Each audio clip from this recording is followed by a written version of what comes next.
Chair پر میں بیٹھا ہوا ہوں، تو میرے جو 7 بندے وہ گئے تھے باہر سے لے کر ان کا چیکنگ کے لیے، وہ اندر چلے گئے، مجھے باہر بٹھا گئے. تو عورت آئی تو اس نے اس طرح 2 بار دیکھا تو کہنے لگی ان کو کون لایا ہے؟ تو وہ کہنے لگے ہم لائے. انہوں نے کہا تمہیں اور بندہ کوئی نہیں نظر آیا؟ ایسے وہ گرم ہوئی، قریب تھا کہ ان کا گریبان کو پکڑ لیتی. تو میں نے کہا بچی بیٹی یہ تو میں حضور کی ناموس کے لیے آیا ہوں یہاں. تو میں نے پولیس والوں کو کہا، میں نے کہا جلدی مجھے اندر لے جاؤ ورنہ یہ عورت تمہیں مارے گی. اب سمجھ آ جائے نا تو پولیس کی وردی پہنے ہوئے بھی سمجھ آ جاتی ہے. کیوں جی؟ مجھ سے ایک لفظ بھی نہ پڑھا ہو تو پھر بھی سمجھ آ جاتی ہے، اور سمجھ نہ آئے تو دورہ حدیث تک پڑھنے کے بعد بھی استاد سمجھ نہیں آتی. یہ تو اپنی اپنی قسمت کی بات ہے نا جناب. ہمارے پاس تو کوئی تھرمامیٹر وہ اب اس عورت کا میں جب بھی میں دعا کرتا ہوں تو اس کے لیے میں ضرور کرتا ہوں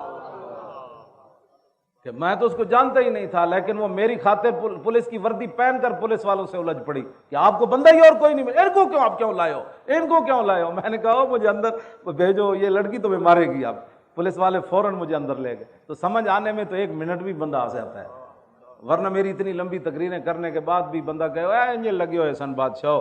تو اچھا ہوا میں جیلوں میں گیا، گھسیٹا گیا. ان کو پتہ ہے کہ جب ظالم اپنے ظلم پر اتر آتا ہے نا، ظالم ظالم ہی ہوتا ہے.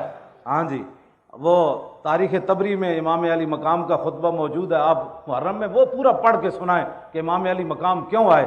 تو جب آدمی ظلم پر آتا ہے نا تو امام علی مقام نے ان کو فرمایا جانتے ہو میں حسین ابن علی ہوں. تو جب ظلم پر اتر آتا ہے تو وہ کہنے لگے ہم تو آپ کو جانتے ہی نہیں ہیں، آپ کون؟ ظالم تو ظالم ہی ہوتا ہے نا. وہ تو حسین کو بھی نہیں پہچانتا جن کی شکل و صورت بھی رسول اللہ جیسی تھی. ہاں جی، نہیں کرتے. ہاں ظالم ظالم ہی ہوتے. تو وہ اچھا ہوا مجھے میرے ساتھ جیلوں میں ظلم ہوا، پھر میرے گھر برباد کیا، پھر گھر سے مجھے گھسیٹا، پھر اٹھا کر مجھے گاڑی میں پھینکا جیسے بوری پھینکی جاتی ہے.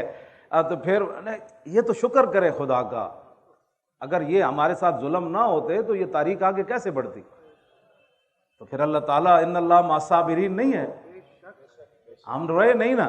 وَلَنَبْلُوَنَّكُمْ یہ آیت ہمارے لیے اتری ہے نا. کم سے مراد آپ اور میں ہی تو ہے، اسے ٹرمپ مراد تھوڑا ہے، اسے مودی تھوڑا مراد ہے. وَلَنَبْلُوَنَّكُمْ سے کم سے کون مراد ہے؟ آپ اور میں.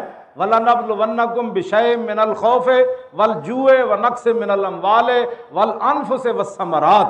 ان ساری چیزوں کی آزمائش آپ سے بھی ہونی ہے اور مجھ سے بھی ہونی ہے. جب یہ آزمائش ہو جائے گی تو پھر آگے کیا ہوگا؟ وَبَشِّرِ الصَّابِرِينَ الَّذِينَ إِذَا أَصَابَتْهُمْ مُصِيبَةٌ قَالُوا إِنَّا لِلَّهِ وَإِنَّا إِلَيْهِ رَاجِعُونَ.